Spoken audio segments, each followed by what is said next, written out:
All right, it's that time again. Time to wish you a happy Friday for the Pat's Interference Podcast, member of the jocular, judicious, and jam-packed CLNS Media Network. It is just before 11 a.m. on Friday, September 12th. We got Doug Kyed on the show today, people's favorite guest, to preview Pat's Dolphins on Sunday. Nate Tice, who I teased earlier this week, had a scheduling conflict, so we're hoping to get Nate on the show for his debut a little bit later on. If you're that excited to hear from him, he was on Mina Khan's show this week. So anyway, excited for that to happen whenever we do get rolling. Now, just like last week, we're going to start this game preview episode, which will always be out either late Thursdays or midday Fridays with a six-pack, okay? I used to call it housekeeping, but no one really wants to hear the housekeeping. You're probably just hitting fast forward to get to the preview content stuff. But we have some smaller items to take care of today, starting with number one. Got a column up this morning at the Herald. And if profanity was allowed in the headline, let me tell you, there would have been a big, giant F word in the headline between stop and panicking, okay, about the Patriots in week 2. Now, let's get some facts straight and right out of the way. It is bad the Patriots are 0-1. They disappointed me on Sunday. They disappointed you, I'm sure, if you're listening to this podcast, and root for them on Sundays. It will be very bad if they are 0-2, especially for someone who, like myself, expected them to go to the playoffs. Drake Maye has underwhelmed. Mike Vrabel's coaching staff did not cover itself in glory against the Raiders. If you lose down in Miami, where the Patriots always lose, but now the Dolphins are a disaster. Like, this is a grenade where the pin has already been pulled and we're just waiting now for when it'll explode. It'll be bad. But even if they fall to 0-2, this does not mean they lost a must-win game, because there are no must-win games in the NFL in September, or let me tell you, even before Columbus Day, okay? We know nothing in the league after 1 week. Nothing after 2. And might I remind you, we waited 8 long months for this. So if you are inclined to panic or to freak out about a start, and again, a bad start, don't get me twisted on that. This has been bad, disappointing, okay? You want to jump ship now and go back into the world of predictions, projections, and all the stuff that we fill our minds and airwaves with from January to August? No, personally, I prefer the football. So if you still need a little bit of comfort, let me offer you this, okay? The Eagles last year started 2-2. Mike Vrabel's lone AFC championship team in Tennessee started 1-4. The Patriots' last Super Bowl team started 1-2, thanks to, of all teams, the Jacksonville Jaguars and the Detroit Lions, led by then Matt Patricia back in 2018. Okay? Now, it should go without saying, but I'll do it anyway. Obviously, these Patriots are not those Patriots. They are not the Eagles, and they are not those Titans. But we love the NFL for how unpredictable it is. Okay? Extrapolating anything from this time of the year, as evidenced by those teams and those records and how they finished the year, is a fool's errand. This is an extension of the preseason. So let yourself be surprised down the line if things start badly, or find a way to sit in it now, because they're going to play 15 more games after Sunday, and I'm going to bet you they're still going to win more of those games than they will. And by the way, Miami, as big of a dumpster fire as they are, they lost 30-8 to the Colts. Okay, we all saw it. We're like, kind of jarring. Probably the most shocking result of week 1, even if you think the Dolphins stink. And I have been hand raised. They're going to have a new GM and a head coach by February. What happens in week 2 is things that go up typically come down, and the teams that are down typically rise up, especially when they get to go home. So I think they will put up a good battle. I'm not going to tell you my pick right now. We have that with Doug. But just keep that in mind. This is a toss-up game for a reason. And sometimes when you call heads and you flip 2 coins, as the Patriots had another toss-up game last weekend, it comes up tails, and you do it again, and it'll come up tails. That's just how this goes. Good thing is, Patriots have 15 more times to flip that coin later this season. Number 2, here's the injury report. Christian Gonzalez, still no show. Not great. We're past 6.5 weeks now that he has not practiced. I would be doubtful that he plays against the Steelers next week at this point, because of how long he's been off with this hamstring issue. I'll reiterate what I've said at some point on this podcast. I have no reason to believe, no evidence. There is zero evidence to suggest this is a contract-related issue. He's not even eligible for an extension. They're not talking yet about that because they can't. There's nothing and nowhere to go. He has a hamstring injury, and it certainly seems like he had a setback, which sucks, okay? Everyone wants to watch him play football. He wants to play football. Another guy who might not play football this week, Keon White, got an illness.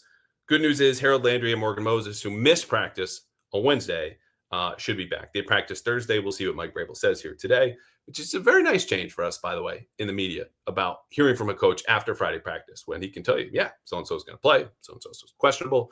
This is what we saw. Number 3, speaking of Harold Landry, He's on the show today. He's part of the 4-minute drill, which is a weekly staple of our in-season episodes. We sit with a player. We have a chat about football and non-football questions. Keep the clock rolling once the clock's up. So is the interview. And this is just a fun way to kind of end every week on a little bit of a lighter note. Harold was very thoughtful with his answers, so I ended up having 8 leftover questions for him, but maybe we'll have him back. We'll see. Number 4, another staple this year, Mike Giardi Mondays. Okay, we went live this past Monday night, started at 8:30. I thought it went really well. We went for almost an hour and a half, breaking down all the film. Patriots, Raiders, talked about Maye, talked about Vrabel, talked about Josh McDaniels, Trayvon Henderson, this and that. You can tune in every single Monday this season and get more of that in case you missed this week's show. It's live on YouTube. We also extend it to live on X. You will find this everywhere, and specifically at my YouTube channel and the Patriots Press Pass channel, which you subscribe to as well. But it's all of our notes, all of our stats, all the nuggets, observations, everything. There might be a tweak upcoming where we move this up to 8, but for now, this week, it'll be 8:30. Come hang out with us on Monday night. Speaking of YouTube, item number 5, subscribe to the channel, okay? @_Andrew Callahan. All of these episodes, smaller videos, breakdowns, whatever you want, you will find it all there. And of course, again, as I just said, the Patriots Press Pass channel run by CLNS. If you are listening on Apple or Spotify, however, and you don't want to subscribe to YouTube, that's fine. I don't get how people watch podcasts on YouTube, but we thank you for doing that. If you listen on Apple or Spotify, please rate and review. I am happy to report we have been continuing to grow as a show, but every rating and every review counts. So please take a second. Let us know what you think. And if you'd rather do so in the long form, go ahead. @Callahan@bostonherald.com. You can write me anytime. The last item here today is I ask you to support us or support the people that support us. Number 1 is Prize Picks, which is also America's #1 daily fantasy sports app. You and I make decisions every day, but on Prize Picks, being right, that can get you paid. So don't miss any of the excitement this season on Prize Picks, where it's good to be right. And if daily fantasy sounds like a turnoff, or you're more just into fantasy football or just numbers or winning, whatever, this will work for you, because all you do at Prize Picks is pick players and stats, and somewhere between 2 to 6 players, and that's it. That constitutes a lineup. And you go more than or less than whatever the stat is. It could be touchdowns, it could be yards, it could be carries, receptions, targets, whatever it might be, because this is truly the best place to win cash while watching sports. For example, do you think Drake Maye is going to throw a touchdown pass in Miami? Okay, because right now you can pick, as we're about to do here on the show, more than half a touchdown pass for Drake Maye. Boom. That is one player in your lineup. All you need is one more. Here's another one. Devon Achane, more than 3.5 receptions. I think the Dolphins are going to try to throw against the Patriots linebackers and their safeties. And Achane, with one of the fastest players in the league, is going to get the ball. That's a lineup. That's how easy Prize Picks is. So you can take the Pats interference, Prize Picks, picks of the week. You can make your own, whatever you want to do. And it doesn't even have to be football. But download the app today. Use code CLNS to get $50 in lineups, where all you do is pick the players and more or less on the stats that you see on that page. And you get those $50 after you play your first $5 lineup. That's code CLNS to get $50 in lineups after you play your first $5 lineup. Prize Picks. It's good to be right. Okay, here comes Doug Kyed. Here comes Harold Landry. We will see you next for another Mike Giardi Monday after Pats Dolphins on Sunday. Okay, here to brighten my Friday and yours, a guy who sees plenty of my face, but still continues to come on the pod, the people's favorite guest. Doug, how we doing? Doing all right. How you doing? Good. I'm ready for some football. I said this to you, I think Wednesday, which is never a good sign for the week. I think I said the same thing. Yeah. Yeah. There's just the post freak out week 1, which I've already talked about, and just no sense of being rational or reasonable. And I get it. Like, we waited this long for football, and you think the first thing we see is going to be so important. And history says, nah, man, we don't know anything until like mid-October, but we will get more football soon. I want to start, simple question. We do this every week now. What is this game about for the Patriots when they go down to Miami on Sunday? I think it's proving that they're better than they were last year, which we don't really know based on week 1. And obviously this is a tough test to do that because the Patriots historically do struggle in Miami. I mean, I looked it up this week. I know that like the stats are out there, but I started covering this team in 2013. I've only seen 2 wins in Miami since I started on the beat, which is just absolutely wild. So, I mean, the Patriots could absolutely come out and struggle and look terrible in this game and still wind up being good, but you'd feel a lot better about this team if they actually looked improved from week 1 and improved from 2024, which we haven't fully seen yet at this point. Yes. I think for me, coming off of a week where the opener, I said this is about problem solving and identity, right? You talk about violent, you talk about having answers in Josh McDaniel's offense. Okay, go show it. We've talked about this in the spring and the summer. You ran into some problems. They have more problem solving to do. This to me is fixing the issues that came up against Vegas, where you had some defensively emotional blitzing that cost you, a touchdown and some big third downs. And then offensively, you couldn't run the ball. If you are able to fix your pressure on defense and you're able to run the ball in Miami, this sounds crazy given the stat that you just offered. I don't see how they lose.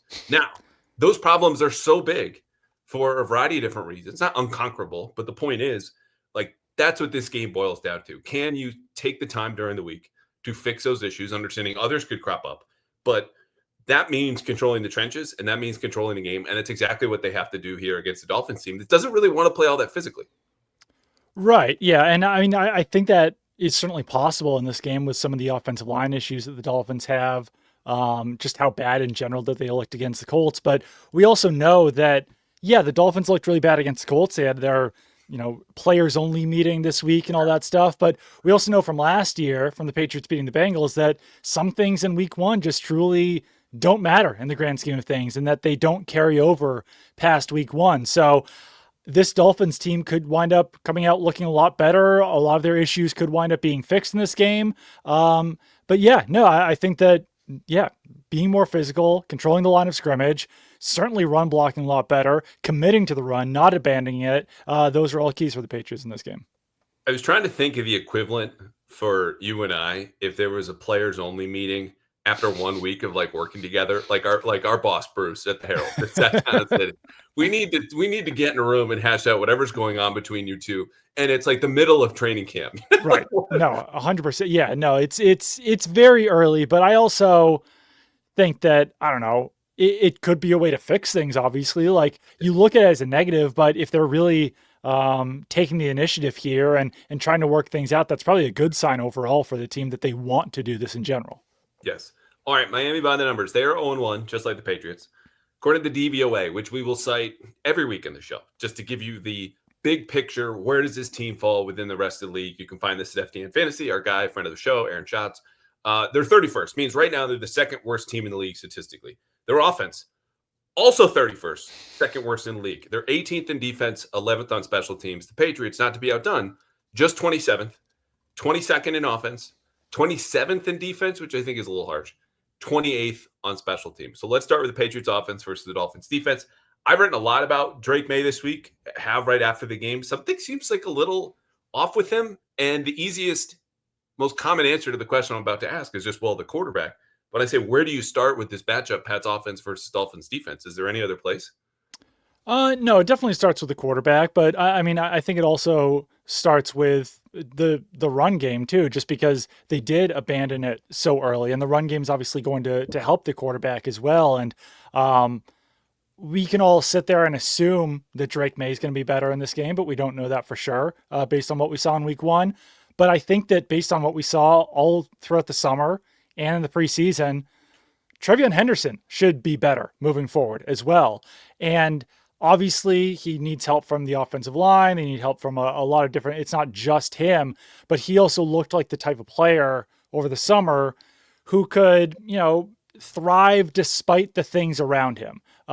So one big key for me in this game, beyond Drake Maye, and we'll talk about Drake Maye a lot, is just committing to TreVeyon Henderson, like getting him more than 20 snaps, giving him more than 10 touches, whatever it is. Because I understand trying to lean on Ramondre Stevenson early just because you know what to expect out of him. I just don't understand leaning on him as heavily as you did in week one. Well, especially when the results were what they were. He had 46 snaps.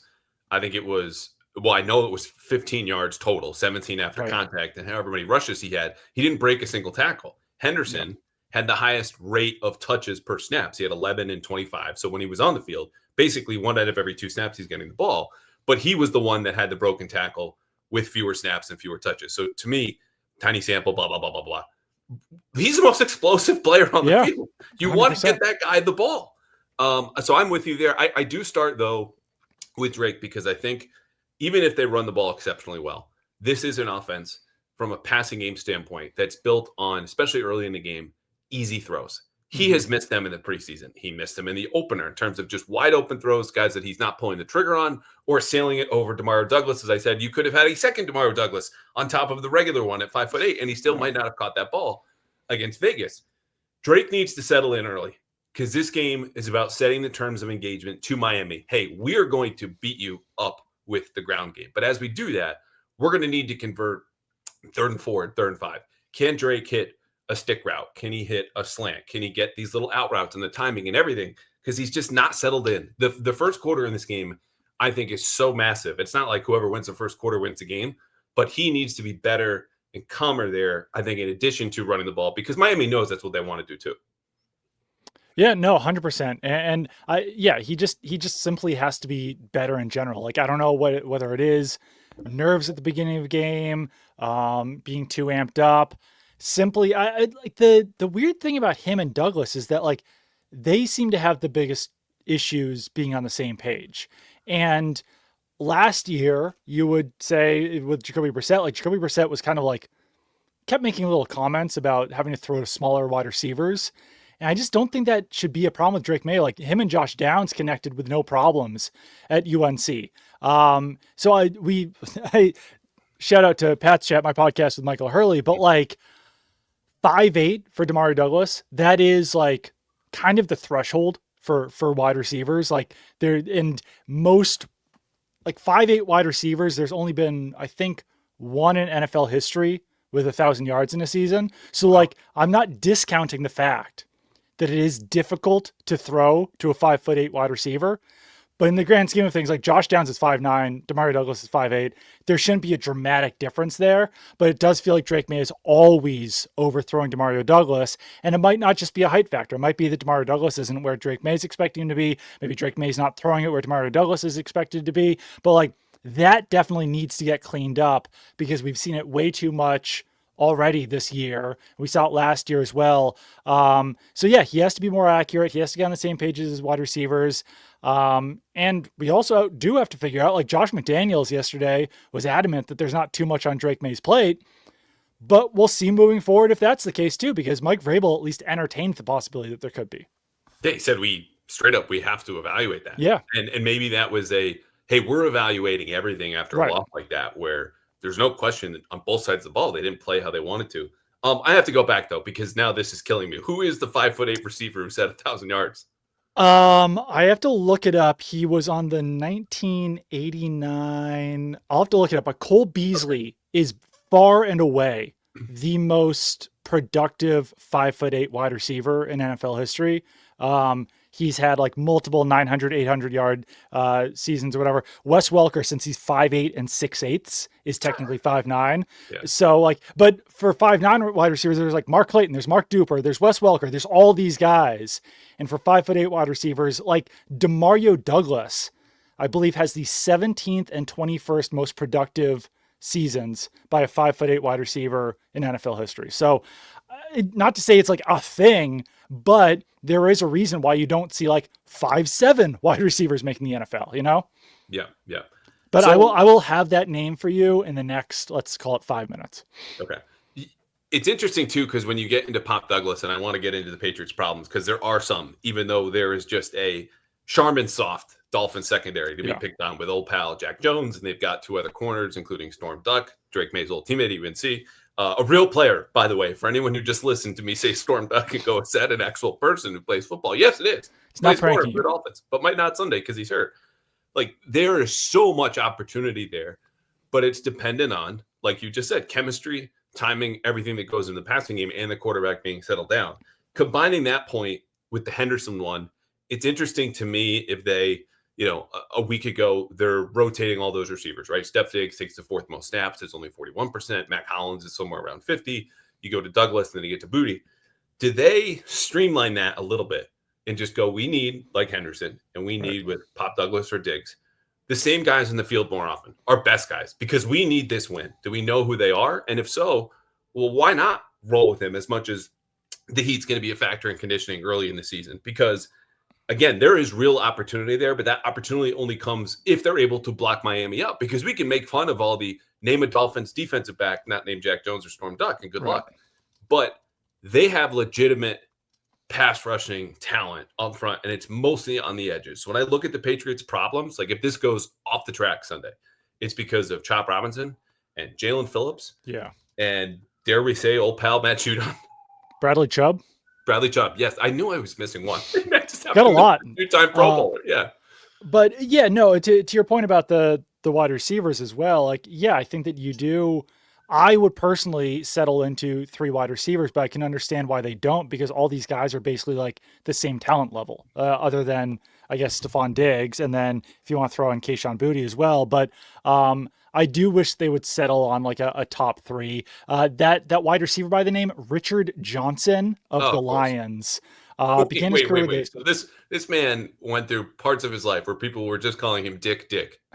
Yes, exactly. Yeah. Poor guy. Yeah. Okay. Start off in the USFL, officially listed at 5'7", 182. But yeah, not a lot out there as far as 5'8" wide receivers go. But no, I there's a lot to learn about this team, and there's a lot for this team to figure out moving forward this season. And I think that starts this week, because we might see some different combinations in this game. Like, we already saw them cut DJ James on what was it? Tuesday or Wednesday. Yeah. So like, they're already willing to be like, all right, what we saw during the summer, maybe not what we're seeing now. So now we're going to make some adjustments, make some changes. It doesn't seem like Kyle Williams or Efton Chisholm are going to be a huge part of this game, just because both those guys have been wearing scout team jerseys in practice. But who knows? Maybe we see more of Mac Hollins. Maybe we see more of Stephon Diggs. Maybe, who knows what happens with Kayshon Boutte. I would assume his snaps stay the same, but I do think that we'll see some changes in this game, and as just a reaction to week 1. So I mentioned the edges. I think you also have another problem at left guard, because Jared Wilson is just going to have a kick me sign in his back for the entire season, Right. so long as he's giving up. I had him down for 4 pressures. PFF gave him 6 against Vegas. Yeah. And look, he started 1 year in college. He's playing a new position. We can only start citing that for maybe the next couple of weeks before you go, is it just time to put Ben Brown in there or somebody else? Because I understand you want to develop him, and he's more physically gifted than Ben Brown or your other options at left guard. Maybe Caden Wallace factors in. I don't know. But if that play continues at that level, you just are not going to be able to do certain things, including run the ball, which I think we're going to get back to here in a second. Is there any way to help that, understanding the O-line is just going to be an anchor on this offense all year long? And it'll be matchup dependent, but what would you do, if anything, to help him and if need be, Will Campbell, who was better than people thought last weekend? Well, that's the thing that's tough, is that like, it's hard to help out Jared Wilson, because like, a guy who could help him out is Will Campbell, who might need help himself. So like, I guess you could just kind of, I don't know, get some more help from Garrett Bradbury for Jared Wilson, try to like slide him over on some of these blocks, try to use some double teams with Garrett Bradbury. Obviously that leaves Will Campbell out by himself, but Campbell was certainly better in week 1 than Jared Wilson was. But yeah, I mean, that's another thing that I'm really curious to see, is that if Jared Wilson can settle down a little bit, because like, he had a very strong start to the summer. He looked like he was going to come out of the gates as like a great starter, right away. But then he did even get benched at one point in the summer, or demoted, whatever you want to call it, for Ben Brown. I think there were some injury issues there as well. But maybe that's something that Jared Wilson is still dealing with. So I would not be shocked whatsoever if, probably not this week, but like moving forward, the Patriots wouldn't be shy about saying like, okay, you're still a part of our future, whether that's a guard or center or whatever it is. But right now we want Ben Brown to like, settle down this offensive line a little bit, bring in a veteran who we know what he can do from a pass blocking perspective. And we're not going to just have like a wide open lane for rushers to get through it for Drake Maye. So that's certainly something to watch in the future. Like I said, I don't know if it's going to happen this week or not, but at least they do have a guy like Ben Brown to fill in if needed. Yeah, and it's just a matter, again, like this is doing the thing I said in the open we cannot do, which is extrapolate anything from September football. However, understanding how young he is and experienced, including his time in college, it's just hard to imagine that Jared Wilson makes a big leap. So all he needs to do is some improvement, because last Sunday is untenable over a full season. And again, directly affects, you talk about interior pressure. Zach Seiler, longtime interior D lineman for Miami. Yeah. Pretty good.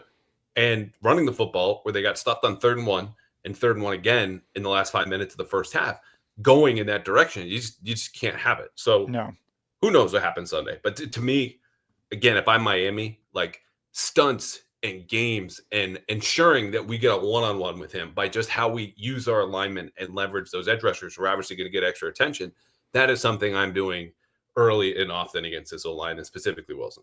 It is funny with this Dolphins team that, like, obviously they have issues at cornerback, but just looking at the defense in general, like some of the names on their defense, they should not have been as bad as they were in week one. So like there is a possibility that, based on, Zach Seiler and some of those edge rushers and their safeties and everything like that, you could see a different Dolphins team in this game. So part of the reason that they were that bad, I mean, we can talk about coaching and morale, because it's like ever since minicamp wrapped, it felt like the clock has been started on Mike McDaniel. Right. And I think Chris Greer has well overstayed his welcome in Miami, or should have, based on his track record as a GM. But the point is, like, vibes have not been good at Miami forever, and they've been signing guys to patch this defense. The reason, though, that they fell behind, in addition to all of that, is because they couldn't control the game early. The Colts want to run the ball. The Colts ran the ball. And so if you're looking for solutions to the Jared Wilson problem and settling Maye in early and handling the edges for Will Campbell and Morgan Moses against Bradley Chubb and company, it's run the damn football. Yeah. But I think there is more than just you have to move people, because they're not talented enough to say, okay, we'll be better than we were last weekend. So what are you doing aside from emphasizing that from a play calling standpoint to make it easier and open wider rushing lanes? It's tough. I really don't know. I mean, like, obviously, yeah, you have to block better. You have to be better. I think that I personally, I didn't think Ramondre Stevenson looked great in week one, and that just goes beyond the stat line. I thought there were some times they looked a little bit plodding back there. So, as I mentioned it before, but like, I just want to see more of Travion Henderson in this game, because I think that he, like, whether it's obviously his biggest carry was on the fake tush push, but I think that he can get outside on other plays as well, on non-trick plays. Like, he's got the speed to beat guys to the edge. He's got the strength to break through tackles. So I don't know if the run blocking is going to be significantly better in this game, just because we haven't seen it yet.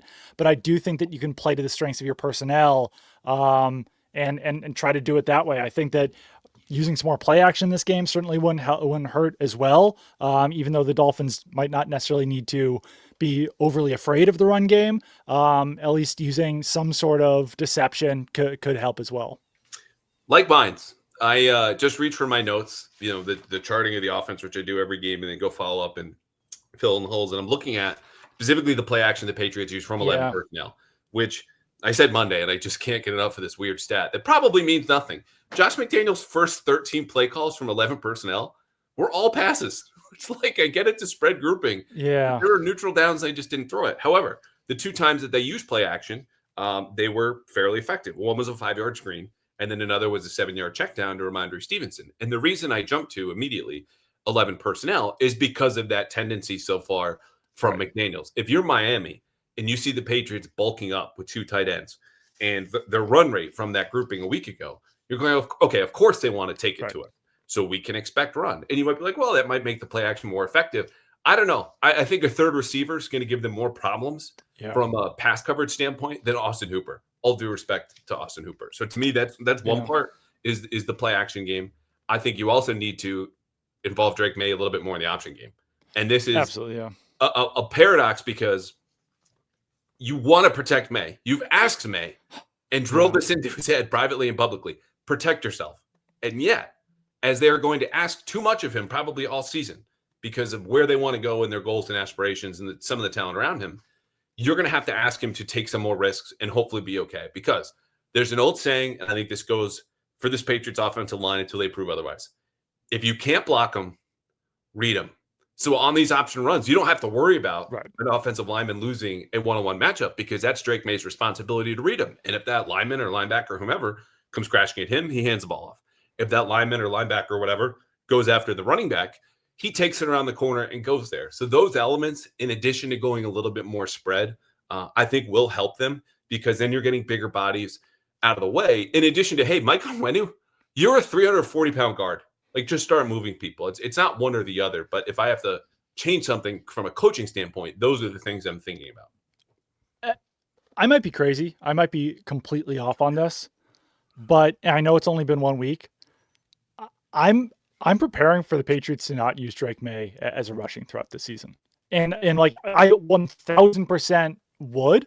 I think that's a major strength of his game, especially right now early in the season. But from everything that Mike Vrabel has said about Drake Maye protecting himself, most important thing is his availability, all that stuff, combined with the answer that Josh McDaniels gave on Thursday of he was talking about improvements that Drake Maye could make. Mark Daniels asked Josh McDaniels, like, how do you balance Drake Maye trying to protect himself versus still being a running threat? And Josh was like, oh, that's actually something he really improved in is protecting himself in that game. And he had 11 yards on 4 carries. And so I don't think they want him to put himself at risk on running plays. We did see one designed run, like an option play from Drake Maye. So at least they're willing to do that. But I think it's going to be few and far between, at least early in the season, because I really do. It does feel like their priority is to keep Drake Maye as healthy as possible. So I'm ready to be proven wrong on this one. But like, if we're actually listening to Mike Vrabel and Josh McDaniels, they want Drake to stay healthy, not get hurt, and protect himself more than they want him to make plays with his legs. So I think there are two parts of this, right? You have the scramble plays, which you cannot predict. And that's where you have to tell him, hey, when things get haywire, and I know you're going to your default setting of trying to make a play, that's when you need to think, oh, wait, I should probably slide here or just throw it away. Because those are the plays you're not able to protect yourself as much because it's just a free for all. It's backyard football as soon as the play design is dead or stopped or covered or whatever. And he has to do something off schedule. The option plays, though, I think it's easier to do this. And he's a completely different athlete. He's a one-on-one. He's a 2-time MVP. But Lamar Jackson is kind of a slight guy, has even lost weight. And the way that he's able to protect himself is by being the one in control of where that football goes. And that, after what happens, if he does keep it, is where the sliding component comes in. So I think what you have to do, and this might even help him settle in, is involve these option runs early. If it does become a danger, okay, F it, we tried. But if it works, then that at least imposes or throws the threat out of him running or doing these options to a Miami defense that then has to account for one more thing. Because I do think there's a difference. Like you heard me muttering, which I have never done in 7+ years in the press box. Because I whatever happens, happens, okay? Just like get rid of the ball. Just throw it away. Throw it away. Throw it away. And instead, he's taking a 1-yard loss by the sideline or risking a hit from Max Crosby. And that's the stuff to me where I think when they're talking about protecting himself, that's where it applies more, at least the way I hear it. It's certainly possible, but he also just looked so tentative as a runner in week 1 that I think that they might be in his head about it. I mean, that's just the way that it looked. That's the way that they're talking about it. I think there's ways to protect yourself as a scrambler that we see with Patrick Mahomes and Josh Allen and Lamar Jackson, where like I don't know, like it's annoying to watch, I'm sure, as like an opponent of Patrick Mahomes, but like he's mastered the art of picking up extra yards even after looking like he's going to go down. And like he never takes a big hit in those situations. He did actually lower his shoulder in week 1, which was obviously a surprise and something that I wouldn't necessarily advise Drake Maye to do, but like those guys run really smart. And Drake Maye was extremely effective as a runner last year, but he wasn't doing some of like the deception stuff that those other guys do that winds up actually really protecting them. Yeah. All right. How do you expect this to play out?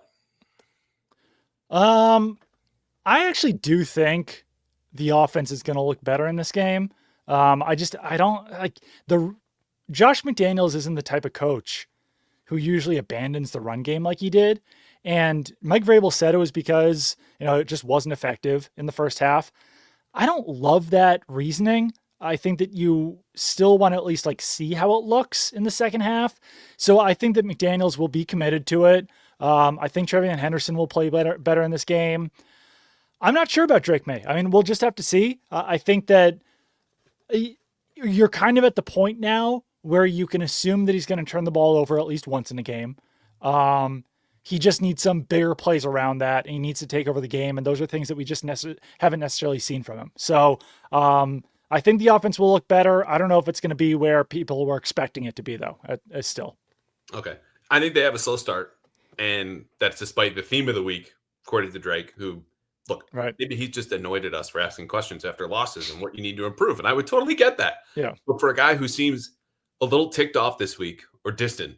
I think he will do his best to come out and have a sharper start, a calmer one, but you're on the road for the first time against a desperate team that is going to come out and try to take his head off. I just don't think that's a recipe for them going down the field, particularly running the ball with a young quarterback whose job is to settle in. However, I do think they will find avenues to run the ball for the reasons we just discussed. More touches for Henderson, going spread personnel. You can involve some more RPO actions. Keep it simple, keep it quick. Do things that Maye has used to. Yeah. And eventually they'll do enough to score enough points to win the game. We'll do game picks at the end. One last note on Maye. There are some people in the building who see him as a little bit closer to a rookie than a year two player, which I only knew as of late last night. And I think that's really important context for how they're treating him and seeing him. We all know he needs to play better, but you even heard it from Josh McDaniels yesterday, right? He's a young quarterback. He's a young quarterback. It's year one of the system. I don't know where I personally land on that. Like I've called this year point 1.5 of the rebuild. Maybe that's the best way to see Drake Maye, but he's not going to be extended the excuses publicly that they might internally. So I think that's just the context of where they just say, hey, look, he's not played a lot of football. This even goes to UNC. It's going to take some time for their comments. And when his play is what it is, his response and his reaction afterward is going to matter a lot. And I wrote about this week, and I don't know what that's going to be when he has to struggle and will. But that's how they view them. And I think it's something important to note as we kind of go forward. It's interesting. I don't love it, but I think that it does show you the patience that they're willing to give him. And I think that everyone should give him that patience. Like, it does not make sense, obviously, to give up on Drake Maye in year two. Like, just simply based on what we saw out of Josh Allen in his career, like year three is where he took a serious leap. So like the Patriots need to be committed to Drake Maye. The Patriots are committed to Drake Maye. I think that's telling that they're like, all right, yeah, this is more like a rookie season for him than a second year. And it makes sense since he's in a new offense and he only started 11 games last year or whatever it is. But that, I don't know. It's not what the expectation was that he was going to come in as this new quarterback this year. Yeah, we expected a little bit better than what we've seen. Yeah. And that goes for all of camp. It goes for the preseason. It goes for certainly last Sunday. Okay. You know that there are a lot of Patriots fans in South Florida. And I've come to learn this when we're down there for games, and sometimes the whole freaking sideline is just like navy blue. But if you live in South Florida or you live anywhere and you want to go to a Patriots game this season, I got to tell you, you cannot come hang out with Doug and I in the press box, but you can absolutely get a ticket for the lowest price you will find anywhere if you go to Game Time. I've told you I've used Game Time before to go to Red Sox games, basketball games, wherever I need to go. I'm not hopping around for different sites and different prices because Game Time has a lowest price guarantee where if you find a lower price elsewhere for a ticket, they give you 110% of the difference back credited to you, but that's only at Game Time. Meanwhile, you can look at your seat views. You can look at zone deals or sometimes random deals that pop up and you go, I don't know how this ticket is this cheap. But again, this is only at Game Time. So if you want to enjoy all these features or you want to go to Sunday's game, you want to go to any game, download the Game Time app today and take the guesswork out of buying NFL tickets with Game Time. Create an account, use code CLNS for $20 off your first purchase. Terms will apply. Again, create an account, redeem code CLNS for $20 off. Swipe, tap, ticket, go. Download the Game Time app today. Patriots defense. You also might not want to hang out with us in the press box because this isn't one of the better press boxes in the NFL. Just as an aside. Yeah, extremely tight. All they did was take the old Pro Player Stadium where the Marlins used to play as well and just kind of rearrange the press box behind home plate and add some barriers and tight windows. And no one likes the media complaining. I'll also say this. I'm very quiet. It's a far view from the field, too. And depending on where you are in the press box, it's either like 57 degrees or like 75 degrees. So just saying. And we're not, I don't talk. Not complaining. But yeah, but it's not as fun. Plus, I don't know what it is about South Florida. Like, I remember watching Heat games and they're in the finals and you could see empty seats into the early second quarter. Like, people have good teams and seemingly enjoy sports. Why is it only like occasional big hurricane games that you fill the stadium? Anyway, something for them to figure out. Patriots need to figure out how they can take away Tua's first read. We all know he's 7-0 against the Patriots. And it's one of the more odd statistics I think you'll find anywhere in recent Patriots history because A, you just think you would beat a fairly average quarterback once. Yeah. But you would also think that with his scoring average in those games, which is in the low 20s for Miami, that's not good enough to be undefeated. Lo and behold, it is. So that's where I start with this game. How can they take away his first read? because we even heard from Colts defenders, as we heard from J.C. Jackson 4 years ago. Tua doesn't have his first read. He panics. Right. Yeah, no, that's obviously a huge key in this game for the Patriots defense. And I know that the numbers aren't there for Jalen Waddle and Tyreek Hill as far as big plays go over the last year and a half, whatever it is.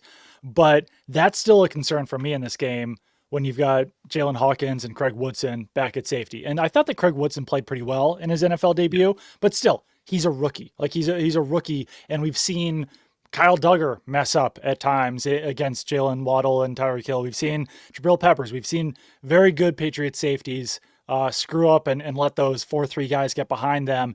And with Jalen Hawkins, he had some mistakes in week one. He had the 15-yard penalty. He had the touchdown allowed to Trey Tucker, and that was kind of like a slip from Jalen Hawkins on that play that just let Trey Tucker get behind him. And if you slip against Tyreek Hill or Jalen Waddle, you could be allowing an 80-yard touchdown. And those guys are the last line of defense. Like I said, I know that Tyreek Hill has not been a big play threat over the last year. Jalen Waddle's average yards per catch has gone down every single year since 2022 to the point where he only was averaging 7.5 yards per catch last week, but his speed is still there. And that does concern me a little bit. I would not be surprised. They kept talking about explosive plays after the Raiders game. This is a game where you really need to prevent those X plays. Otherwise, the Dolphins could run away with this one. Yeah, and the other things you're doing, keeping a lid on Hill and Waddle, easier said than done. But this is an offense that is as true to its identity and what it does week to week as any in the league. The game plan's drawn up this week by the Patriots, last week by the Colts, next week by whomever they play. I think they host the Jets. The Dolphins do sometime soon. Are all the same. You need to cover that first read. You need to get to certain landmarks where you know that they love these little stop routes between the hashes and the numbers. And you can't get out leveraged by all of this motion because the motion sends those two receivers flying up the field with a head full of steam. Those are the same things they need to do. And I think there are certain pressure elements they'll be able to take from Lou Anarumo, now the Colts defensive coordinator, that they can use and incorporate, because obviously they showed us they were willing to send any kind of blitz at any time and do whatever. And sometimes it worked out great. They sacked Geno Smith a lot. Other times, as I said in the open, it did not. Are there any other problems here? Granted, they're big and obvious ones. I think the threat of a Miami run game, and we talk about Grainscript, who gets ahead first, gets to run the ball a little bit more than the team that falls behind. You can't let them get a steady run game. And the offensive line isn't great, but it's still probably a little bit better than what the Patriots have, no? I don't know. I mean, they're also banged up this week, I should say. Yeah, they've got two fill-ins. They've got Keon Smith at right guard. They've got Larry Borum at right tackle. They could be in kind of rough shape in this game. You've got Cole Strange potentially in the mix as a guard. I think that is a way that you can actually kind of beat the Dolphins in this game, not only from a pressure perspective, but also maybe overwhelming them in the run game. But obviously they did a great job stopping Ashton Genty in week one, despite the loss. Devon Achane is a different type of running back, though. When I go back to the big plays, this is an aggressive Patriots defense where guys are getting upfield, and it worked well against Ashton Genty. And if you can bring down Devon Achane in the backfield, obviously that's huge. But also, if you're overextending yourself and Achane gets some room, that's another one that could very easily become a 70 or 80-yard carry for a touchdown. So I don't think they're suddenly going to become this disciplined defense in this game, but they better be making plays. Otherwise, once again, the Dolphins could control this game. And Vrabel talked about it on Wednesday when he said, look, you have to do one of two things against them. You have to turn the ball over, which the Colts did on that second drive. Had two picks for the game. And again, the Colts were just in control from the get-go. Or you have to make them earn it.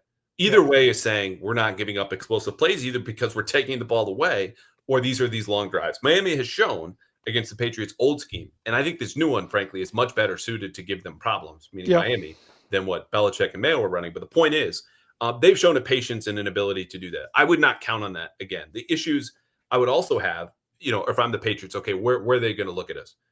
Christian Ellis and Robert Spillane were horrendous in coverage. I mean, they were horrendous, period. Both had 3 missed tackles. Achane scored their only touchdown on an 11-yard catch in Indianapolis.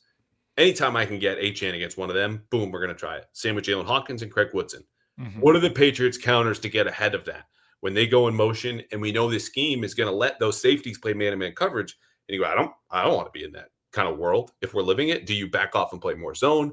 I think they will blitz less is where I go with this. Yeah. But I mentioned the run game. It's a good point with all those backup offensive linemen. Probably not as big of a concern. But the extension of the run game are those throws to running backs and your slot receivers that are going to put the Patriots safeties and linebackers in a little bit of a bind. That you need to avoid and get out of somehow. Yeah, I think you probably do try to use more zone coverage. Like, yeah, the Patriots were very heavy in man in week 1, but beyond that, they were in cover 3 a lot. I think maybe you see more cover 3 looks in this game just because, like, that would be the other thing they were leaning pretty heavily on because, yeah, absolutely. You don't want to see a linebacker on Devon Achane. And with Christian Gonzalez likely out for this game right now, it's Friday. We'll see if he's at practice, but it seems very unlikely that Christian Gonzalez is going to play. Like, they're pretty light on cornerbacks even right now. I think they only have 3 healthy cornerbacks on their roster in Alex Austin, Carlton Davis, and Marcus Jones. They'll probably bring up Corey Ballantyne again this week. Charles Woods is around from the Rams. Charles Woods, good call. Yeah, Charles Woods. I forgot about Charles Woods. Charles Woods is around. So I don't know. I think it could be using more of those safeties, using maybe more of those slot cornerbacks on the field, especially if the Dolphins get behind and they can't run the ball a lot. I mean, last week we saw Del Pettis kind of shadowing Brock Bowers in dime coverage. Maybe you see some of that. I'm not saying he's going to be shadowing Devon Achane out there or anything like that, but he was a pretty effective defender in limited use. So, I think that there's ways around getting Achane on one of those linebackers. And it could even be that we just don't see a ton of 2 linebacker sets in this game as well, because there were times where Spillane was the only linebacker on the field and you had kind of like a safety in a linebacker role, but maybe we see some more of that this week too. Yeah, he played 100% of the snaps. Christian Ellis was on track to do that until he left in the fourth quarter, which he popped up in the injury report this week. So it looks like a shoulder probably kept him out. But Jack Gibbons is on the field, and I wasn't sure because Christian Ellis's play would have warranted maybe benching that quickly, right. But it's week 1. I think it's a good call. The personnel piece is going to be interesting given their lack of corner depth. Here's the big plus, though, if you're the Patriots. We talk about, where are their problems and what could happen and this and that. Christian Barmore and Milt Williams should kick some serious ass in this game. Yeah, for sure. And it's not just because they are professional ass kickers for the New England Patriots. It's that the offensive line across from them is just begging to be moved backwards. Milton Williams should have another sack in this game. Christian Barmore should have several pressures in a way he did not against Las Vegas. You want to screw up any offense, it's with interior pressure.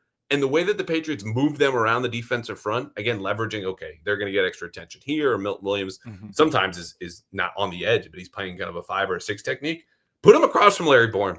Yeah. See what happens. Because it's probably not going to be great for Miami. Those two, I think, so long as they're healthy and available and can play the same amount of snaps they did last week, should feast on this offensive line.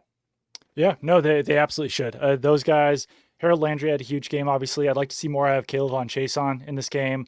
We'll see what Keon White can do since he's been out with an illness. Usually an illness doesn't keep a guy up, but if Keon White can't play in this game, they were using him rotationally in week 1. I guess that would mean, I don't know, Anthony Jennings would probably be active, but maybe more of Elijah Ponder in this game as well. So you get a little light at the edge. But no, the defensive line should feast against the Dolphins' offensive line, and that should be a major mismatch. I don't think they should have to use as much blitzing. I haven't even mentioned that obviously Terrell Williams probably not going to be the defensive play caller in this game. So we'll see how things are different. We'll find out today whether Mike Vrabel or Zach Kerr is going to be calling defensive plays. But obviously that could switch up and change some of their defensive identity as well. All right. All that said, how does this side of the ball go? I mean, on paper, I think they should do pretty well. I think they should continue to limit the run. I don't think that Genty and Achane are that significantly different as running backs.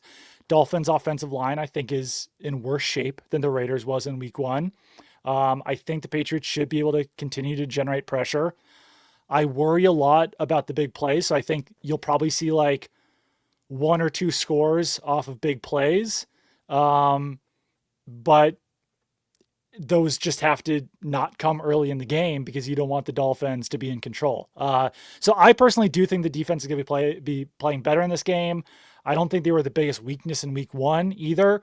And I think they could borrow from some of the things that the Colts did in week one to limit the Dolphins. So I'm cautiously optimistic about the defensive performance in this game. I agree.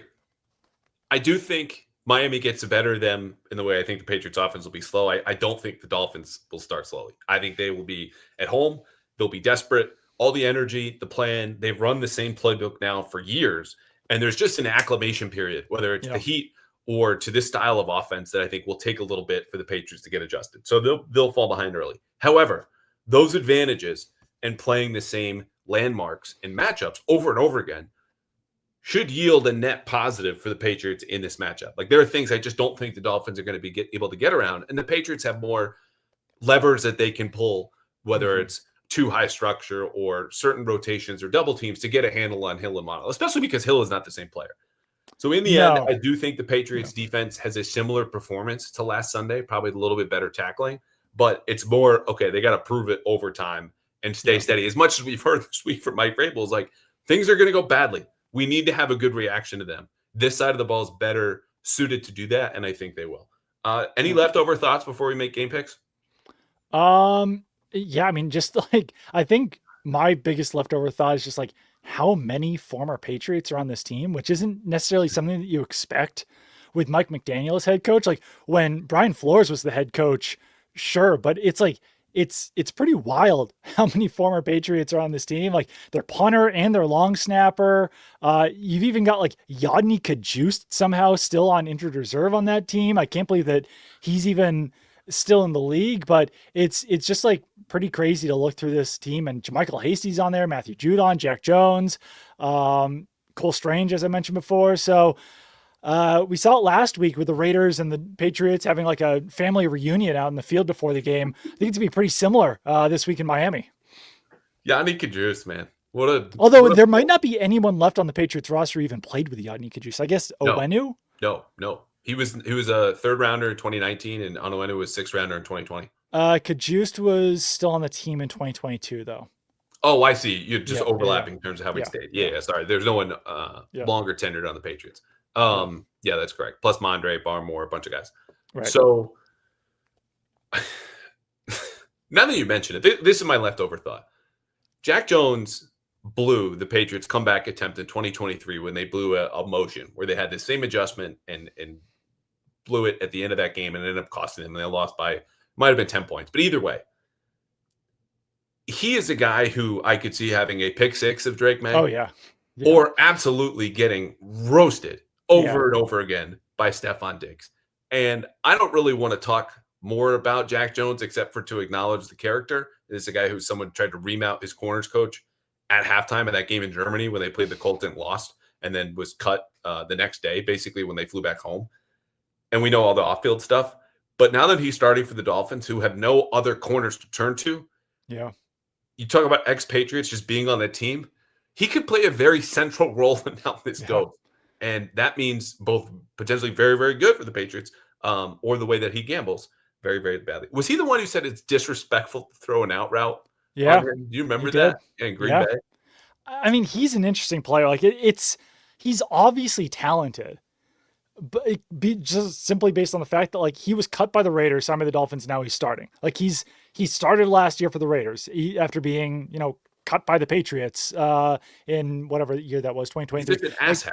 He's just the personality and the character issues are obvious. So if at some point he can turn stuff around, I think he could be a really good player. But no, I'm with you. Like it's entirely possible that he's going to jump her out and return it for 60 yards for a touchdown. Like that's another sort of big play threat. But as you mentioned, like they also could roast him out there.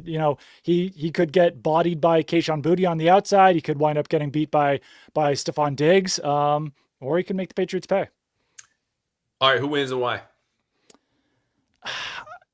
I think the Patriots win this one, but I'm not very confident in it. I think that there's just too many issues with the Dolphins right now. Like we said, they had the players only meeting already. Who knows what happens with Mike McDaniel this season? feels like things have already gone really south with the Dolphins, and I don't see them pulling it back together in week 2. I think the Patriots will be better, but I almost feel like this is more like a Dolphins loss than a Patriots win. I like that framing. I've gone back and forth all week, which is to say, after the most unpredictable season opener in recent Patriots memory, this is also one of the more unpredictable week 2 Yeah. games I can think of because of everything we just outlined. And the Patriots' problems, in my opinion, are too big and too severe. We talked about Jared Wilson, just the inability to run the ball. For me to bank on them winning by double digits this early in the season, Yeah. where they're still trying to find their footing and figure out sometimes some lineup changes. But if I'm going to pick the Patriots in a close win, which I'm about to, you got to go dramatic. I said the Dolphins will start fast. The Patriots will not. That I feel more confident in about anything. But over time and the way they have this comeback, I think Andy Borregales, who famously kicked in this same stadium for the Hurricanes and missed a 40-yarder, which took 2 questions to get out of Jeremy Springer. Hey, what happened there the other day when we talked to him? Kicks a game-winning field goal in the last minute. That's where I land on this. I think it's Patriots 20, Dolphins 19 in a game that no one else in the country wants to watch outside of South Florida and New England. But for the Patriots, they get to take a deep breath after this one. I'll go 23-20 in this one. Cool. All right. Yeah. Very good. So pretty similar, but yeah, because I think the Dolphins are able to score on them much better than they could against Colts last week. Yes. Yeah. And then it comes down to the red zone and, who knows. But all right, should be a fun one. You and I are flying down tomorrow. So Yep. I will see you also here in a couple of hours down at Gillette to hear from Mike Vrabel. Thank you, as always, for coming on. And here comes Harold Landry.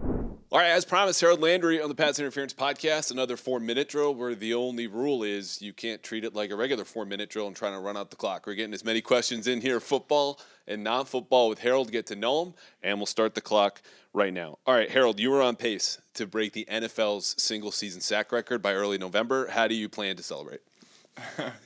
Honestly, man, I'm just taking it one week at a time. But, I mean, shoot, if that was to happen, I'm definitely taking a fat, long vacation with the fam, a couple of my boys. But, nah, we just taking it one week at a time, man. Bottle of wine at least that night, steak, something? Oh, I'm for sure splurging. Like, I got a crazy sweet tooth, so there's going to be a hella dessert in the room. And we're going to have a good time. All right, book it, November 10th. You get an off day completely to yourself. No family around, no obligations. What is Harold Landry doing with his off day? Probably just chilling. I ain't going to lie. Like, honestly, on my off days right now, it's still heavy football, heavy preparation. But if I couldn't do football, yep, and I'm not with my family, no, it's just you in the house. yeah, chilling. Don't be honest. All right, TV feed up. I'm literally football or family. Like, that's literally my life. All right. Speaking of football, you're a Patriots captain. What's a perk, a nice part of being a Patriots captain? Honestly, just an honor, like being a captain. Like, yeah, but like during the week, what do you get to do that non-captains don't?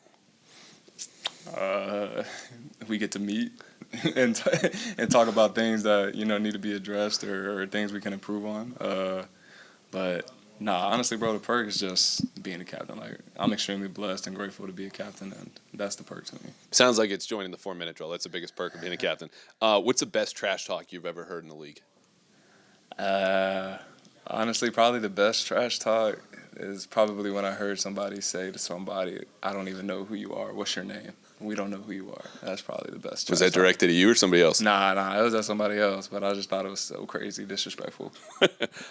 Favorite Mike Vrabel saying? Do I need to be the get-back coach at practice if players are too close to the field and not backed up enough on the sideline? He said something like that. I think that's pretty funny. Yeah, he's got some trash talk too. We've heard rumors that he'll go back and forth, chirp a little bit. Yeah, for sure. Cool. Tell us about a bad date that you had and how you handled it. A bad date. A bad date. I ain't never really had a bad date. Oh, but come on, man. I would say honestly, when I first was with my when I first started dating my wife though in college, we did go to one of the restaurants that was near BC. We went in, ate the bread, And I think I looked at the prices and I was just like, nah, we need to leave. I think, but that's probably the craziest thing. I ain't really had no. What'd she do? I mean, obviously she stuck around, so things are okay now. But how would she handle that? Nah, she's ride or die. She thought it was funny. We just went to another place. Yeah. Give us an underrated edge rusher elsewhere in the NFL. Not on the team, but some guy you look and be like, he's better than people think.